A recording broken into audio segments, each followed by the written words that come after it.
Tudo bem, oitavo ano? Vamos iniciar a nossa aula de História.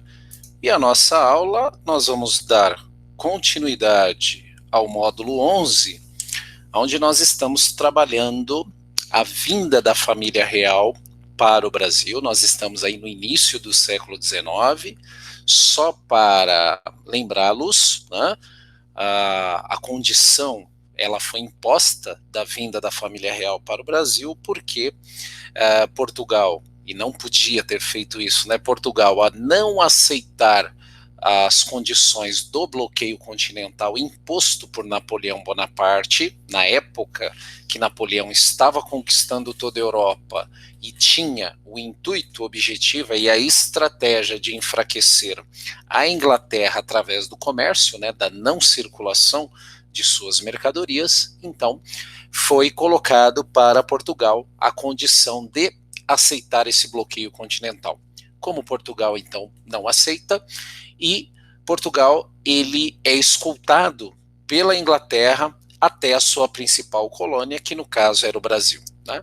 E na história ficou sendo a única vez, né, de todas as metrópoles que teve suas respectivas colônias, da família real, da corte monárquica, ter que fugir para uma das suas colônias. Isso só aconteceu no Brasil e isto só aconteceu na condição colocada, imposta por Napoleão, que forçadamente acaba fazendo com que Dom João VI venha para o Brasil, exatamente porque senão ele seria deposto, seria preso, ou seja, ficaria sobre as mãos de Napoleão Bonaparte. Muito bem.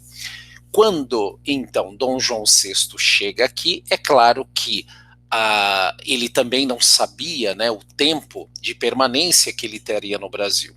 E quando ele chega no Brasil, já era do conhecimento do monarca que o Brasil tinha passado por algumas rebeliões, tinha passado por algumas insatisfações no que diz respeito ao comércio, ao pacto colonial e ao comércio com os portugueses. Então, ele sabia que ao pisar em terras brasileiras, ele teria que abrir mão, ele teria que dar concessões, porque senão, com certeza, ele não teria êxodo, ele não teria êxito, tá certo? Êxodo é quando a gente sai de um lugar para o outro, e na verdade ele saiu de Portugal para vir para cá, mas ele não teria êxito no seu governo, nas suas estratégias de governança. Bem, a primeira delas, é claro, foi de elevar o Brasil na condição, da condição de colônia.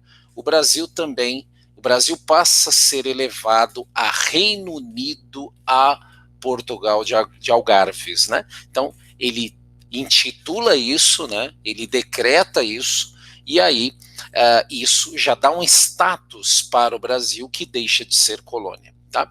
Então ele já chega mostrando para que veio, e ele sabia que ele teria que abrir concessões para governar.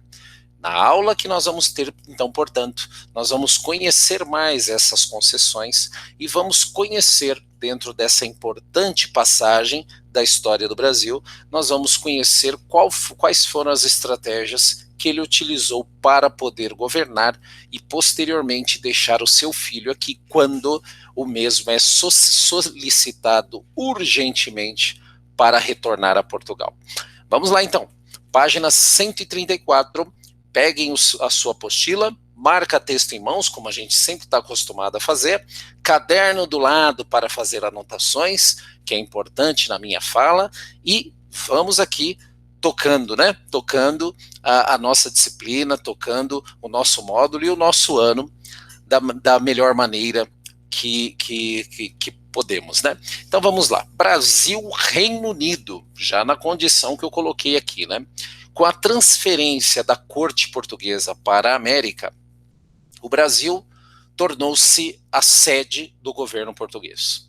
A partir de então, saíam daqui todas as ordens e políticas governamentais para todo o Império Lusitano e suas colônias. Ou seja, Então, além das decisões que eram tomadas aqui para a colônia brasileira, também saía do Rio de Janeiro, que é onde era a sede, também saía do Rio de Janeiro todas as ordens para todas as colônias portuguesas, né? Então, para vocês entenderem como que o espaço brasileiro, né, com a presença de Dom João VI, passa a ser um espaço valorizado, né? Porque ele não estava de passagem, ele não sabia quanto tempo ele ficaria. Então, ele vem e monta a sua sede monárquica no Brasil.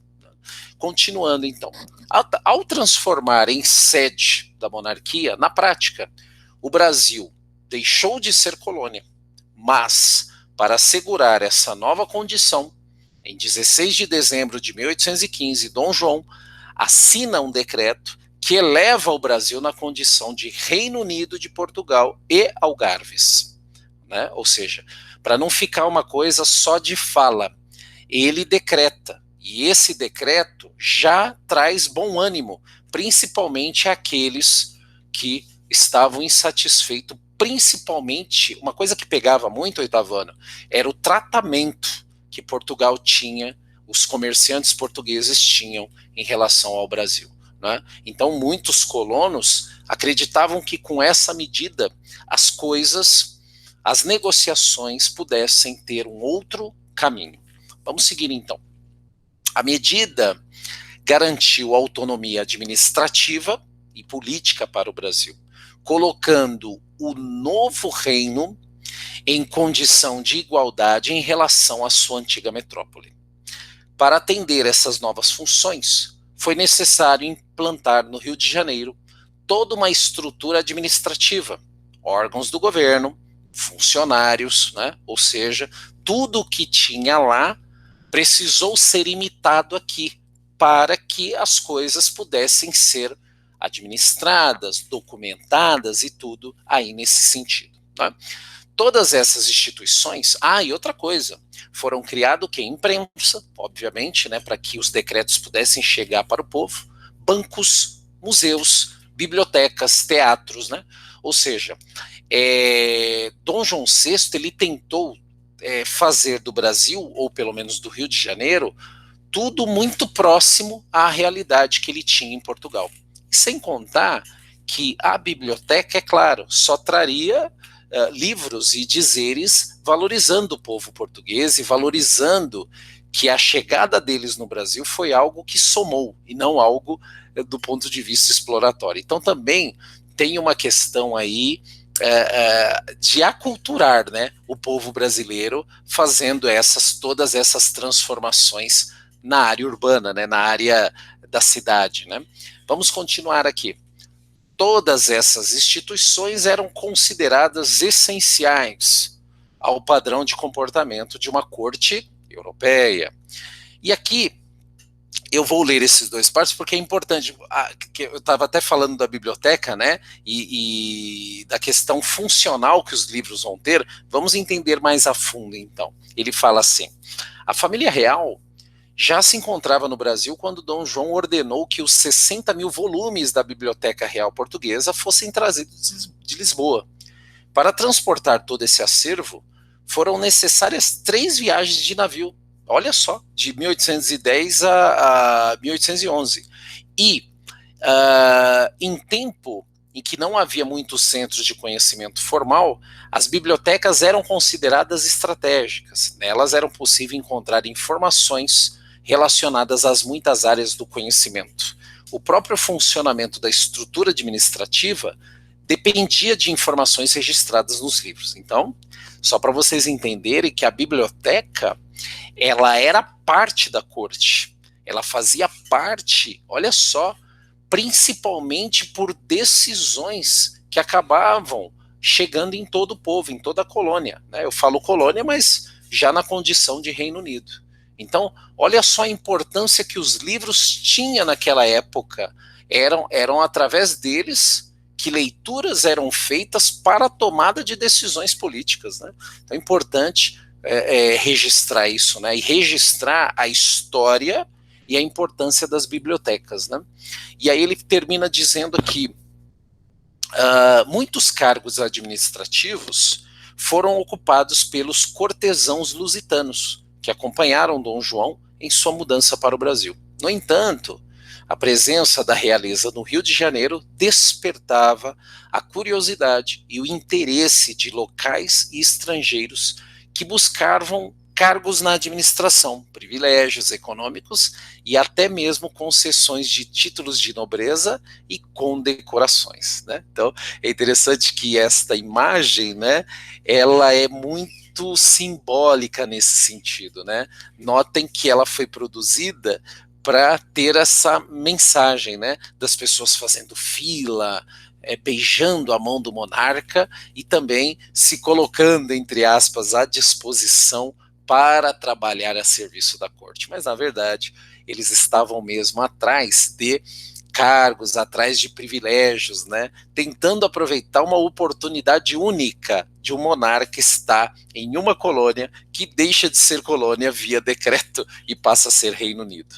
E aqui, chegamos aqui no final, que ele fala o seguinte, para viabilizar, acho que dá para eu ler aqui mostrando, né, para ilustrar mais aqui a nossa passagem, ele fala, para viabilizar seu governo, amenizar conflitos e atrair aliados e simpatizantes, Dom João fazia concessões de todas as espécies.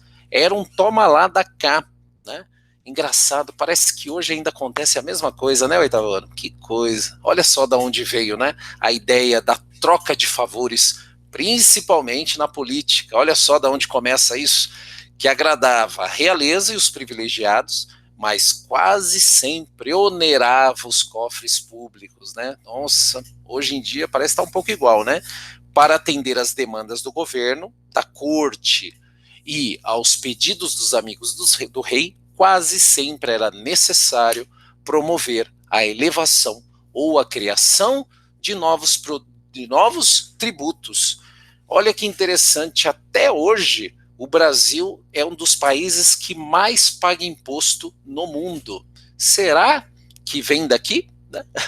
Então é claro, né? Eu estou só fazendo aqui só fazendo alguns comparativos, mas é importante pensar que o que nós somos hoje, do ponto de vista do presente, muitas explicações estão no passado. Por isso que eu estou fazendo esse comparativo, tá? Então ele abriu mesmo várias concessões, porque se não tivesse feito, não governava, né? O brasileiro em si já estava extremamente nervoso, insatisfeito, então ele teve que, para poder se manter, para poder ter essa tranquilidade, ele teve que abrir diversas concessões. Tudo bem? Paramos por aqui e até a nossa próxima aula.